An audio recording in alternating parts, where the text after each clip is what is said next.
the support I received, the most important support was the doctor. You don't do something like this without a doctor.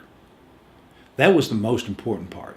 But we went in every week, did our vitals, we did the blood work at the beginning, and by the way, I also had my internist shadow it. So 2 weeks later, I went in and did blood work with him.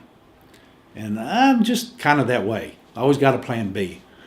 But the support was outstanding. It was like a pep rally every week when we would go in between Robin and Andra and the rest of the staff. It was such a pleasant experience. You always felt so good and bolstered and confident when you left the weekly sessions, ready to go out and face the world and tackle another week of it. Yeah, and I do all the cooking. And one thing that I really loved was I found all kinds of cool stuff from them.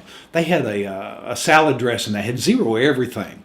They kept bringing menus to me to work with, and introduced me to how to make greens, cook greens different. I mean, I've always had turnips and greens, but now we're dealing with kale and the color of the greens.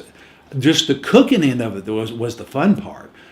Using different spices, because you can't use oil, no oil at all, but spices, new way to cook, new vegetables. Now red meat and all that is not the main part of my diet. My part of our diet is green vegetables and fish and chicken.